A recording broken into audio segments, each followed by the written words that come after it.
Okay, another unboxing. This time again, it's kicks. So let's get into them.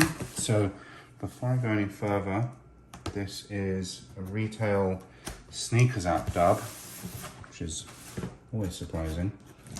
Again from the dude, Alex Harden, the Paint Harden. We continue to enter raffles for each other in the vague hope of reducing how much money we spend on resale, because it's needed. So he got the dub on these. I actually got a dub for him that I'm sending from Dallas over to Lubbock on a pair that he took an L on and that I got. So we're returning the favor, well, at least I'm returning the favor finally.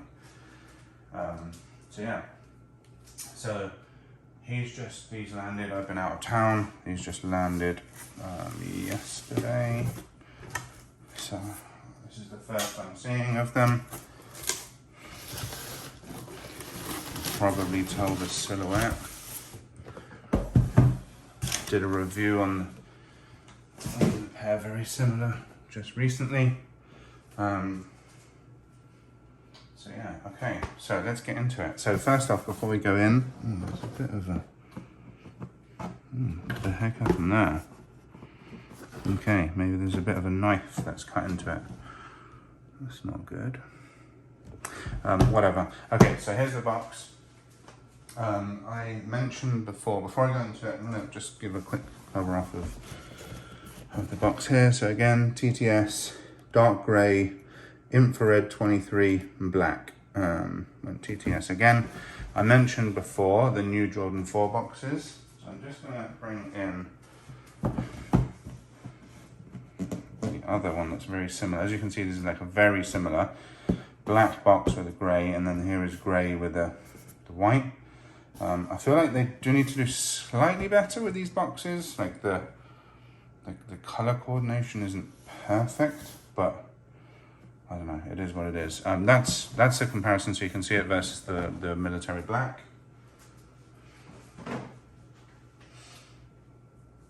And for me, as I said last time, those two are the best two Jordan 4s in a little while, I think. Give or take the Lightning, which I don't think the Lightning is hugely wearable, but there's a lot of like legacy and iconicness to that colorway. And you know, a year or so ago, it was $1,000 to own. So there's something huge to be said about that. Cool. Okay, so here are the kicks. I've heard some horror stories about QC, so I'm hoping I'm all good. Yeah, the QC has not been the best, I don't think, on these. But here they are in all their infrared glory.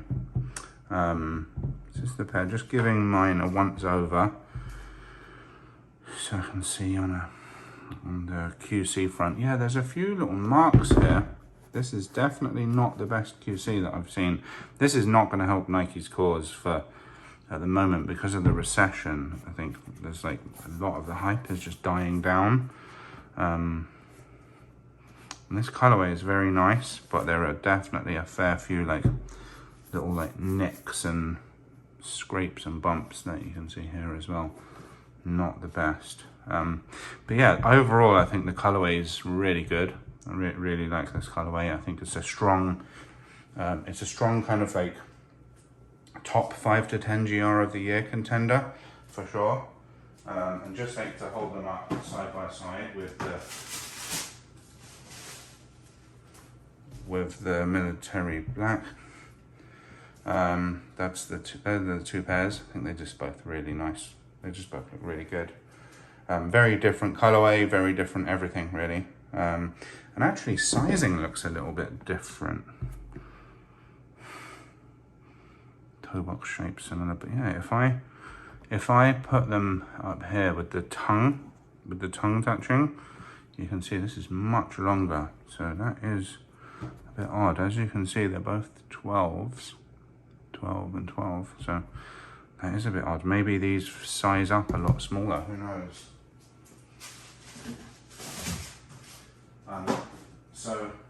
want to make two different comparisons for the video. The first one, I feel like for me, one of the most underrated Jordan 3s ever. I'm going to compare them to. And the reason we're doing that comparison is because this is the infrared 23 Jordan 3. And as you can see, like the infrared hits versus the infrared hits, there's like the Wings and Waffles, and then here Wings and Waffles. So like two very, very different colorways. The Jordan 3s also have the infrared here in the Air unit. And never used since color blocking, where this and the tongue, the eyelet stays, and the back is all in black on a otherwise white upper. I've never seen that again since. So I guess it's like one of the reasons why it's such a good pair for me. So yeah, there was that. I guess that's the first comparison.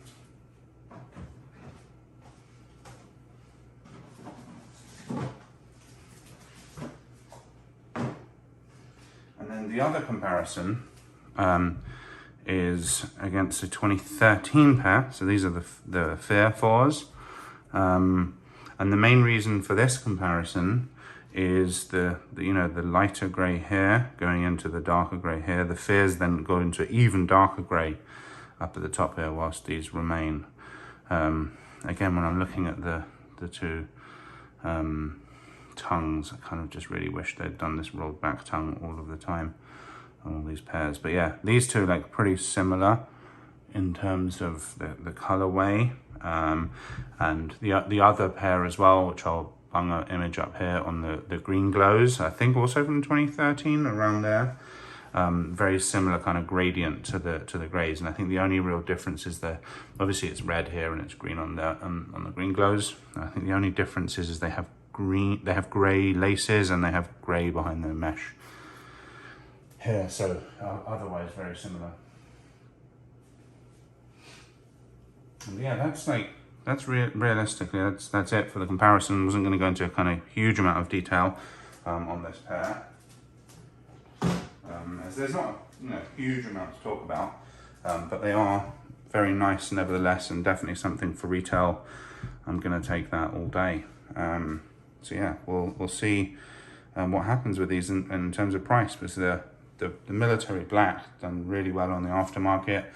The white Oreo from last year did really well, and then these and the red Thunder both have been a little bit cheaper to get, which I guess is a good thing if you're a collector.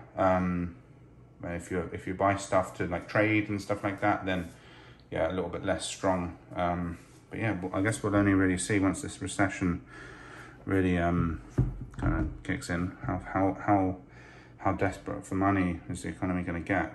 Who knows? But yeah, last thing I'll just quickly show, Wings and Waffles. Yeah, they look pretty good, pretty aligned. So the QC, other than a few kind of scratch marks, the QC looks okay. That's it from me. Over and out.